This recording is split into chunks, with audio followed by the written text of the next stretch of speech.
In the ancient land of Persia, there once lived a man whose story holds both mystery and inspiration. Though his name may be unfamiliar to many, his journey is a testament to the power of perseverance and faith. Born into a family rooted in the traditions of Zoroastrianism, he grew up surrounded by the comforts of his upbringing. While not of royal descent, his family enjoyed a position of influence within their community, shielding him from the harsh realities of the world beyond. But destiny had other plans for him. Driven by an innate curiosity and a thirst for truth, he embarked on a quest that would lead him far from the familiar comforts of home. This is the story of Salman AL-Farsi.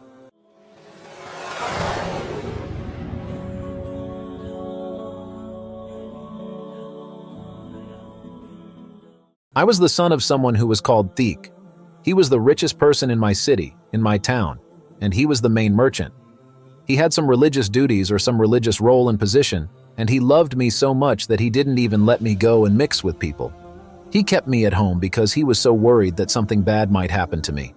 He wanted to protect me from everybody and from every harm, so he kept me at home. He was very deeply involved in what his family was involved in. They were the leaders of the fire worshippers and those who worshipped the sun. They were known as al-Majus. He used to be in charge, as a young boy, of keeping the flame alive.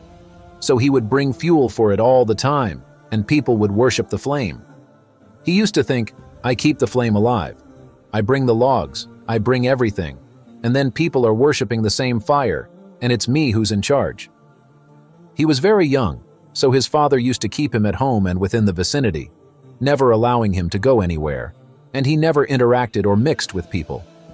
He says, one day my father was very busy, so he said to me, listen, in one of my gardens there is some work I need to do and I can't do it, so I'm going to send you to do this work.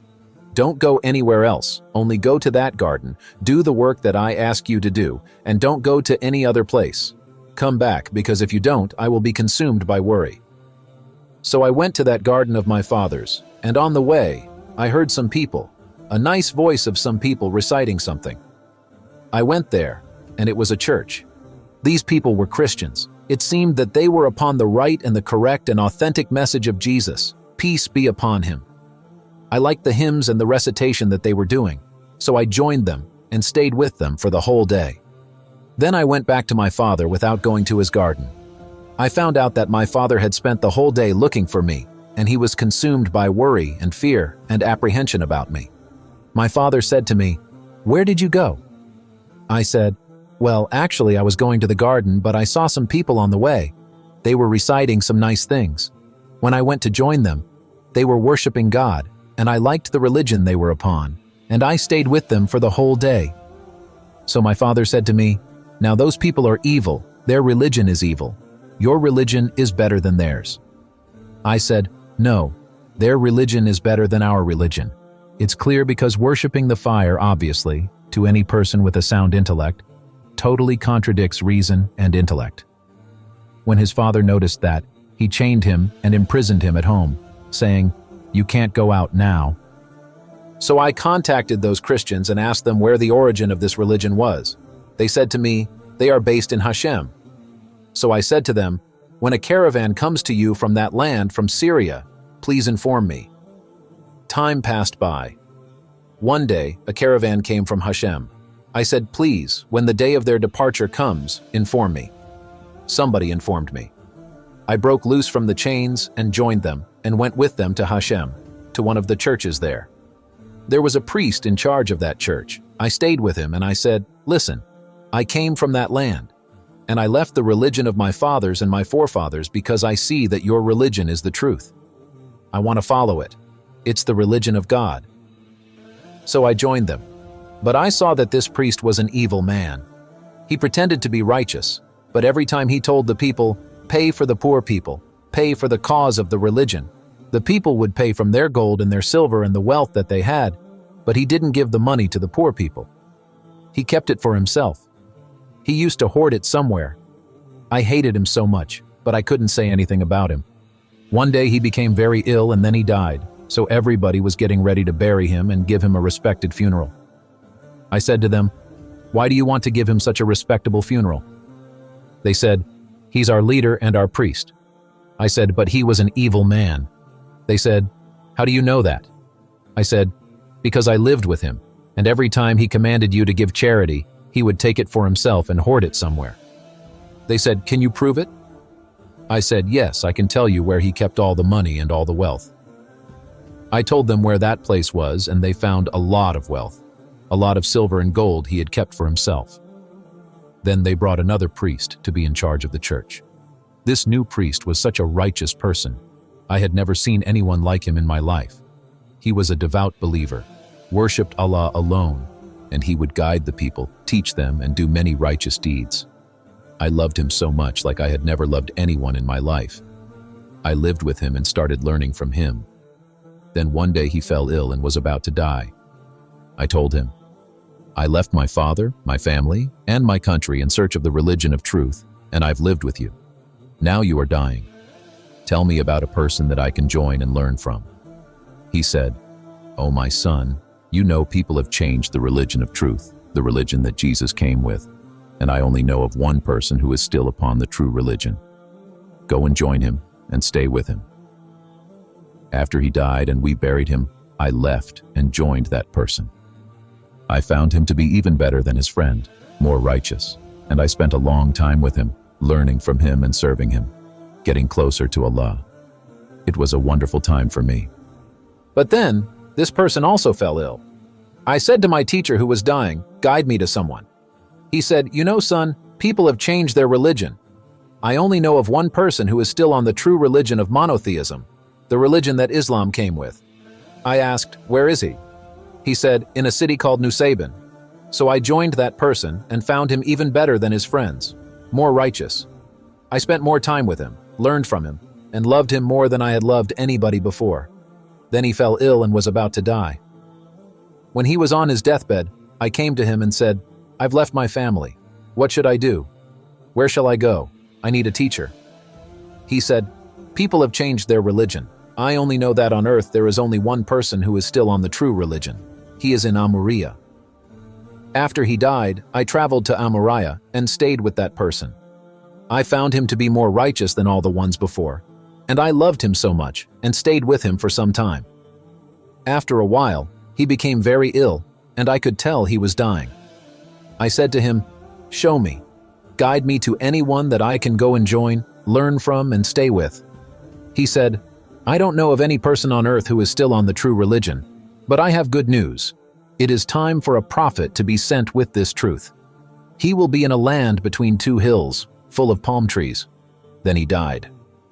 I stayed in that city for some time, worked, and managed to buy a cow and some sheep and goats, waiting for the opportunity and asking to know where that city was.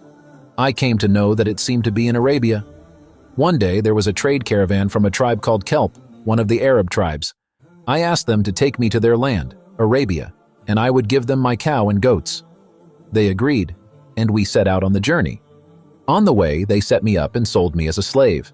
I was bought by a Jew and became a slave to one of the Jews. When that Jewish person took me to his home, I saw many palm trees around. I hoped this was the land of the prophet. Even though I was taken as a slave, my main concern was to find the prophet or that city where the prophet was to be sent.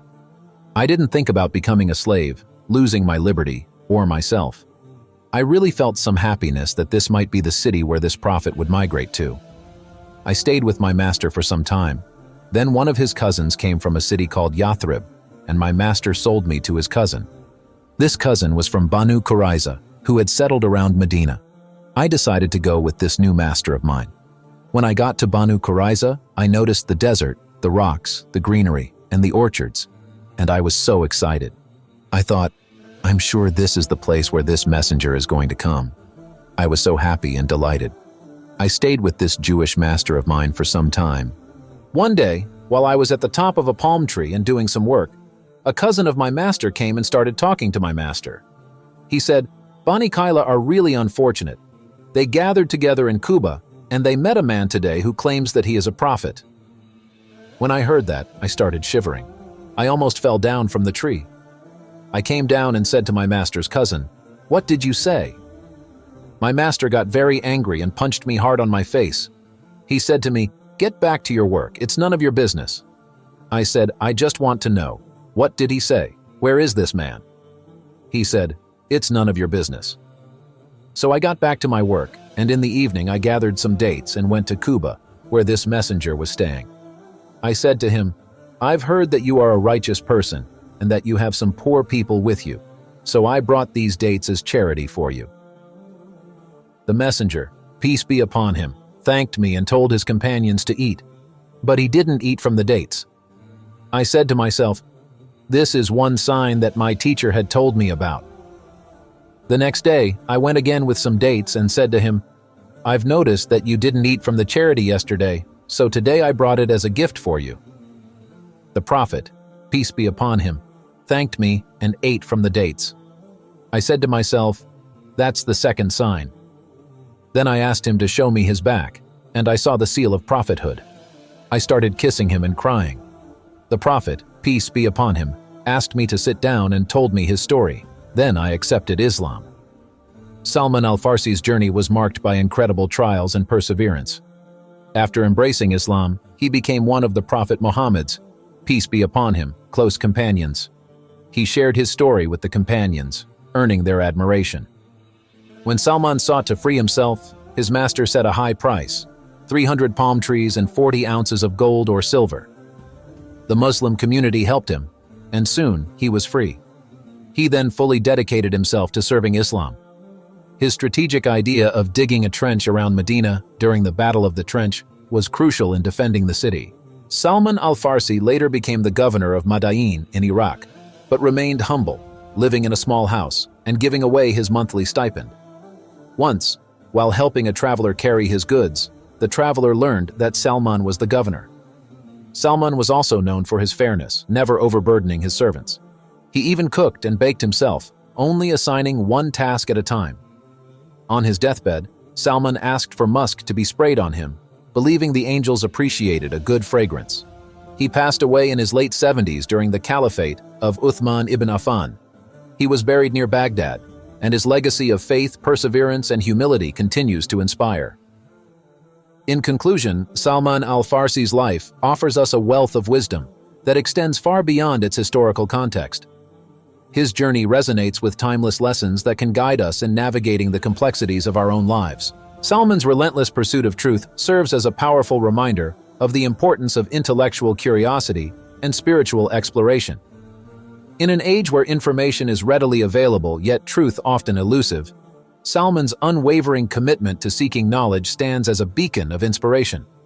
His willingness to question societal norms and embark on a journey of self-discovery encourages us to challenge our own beliefs and pursue a deeper understanding of the world around us.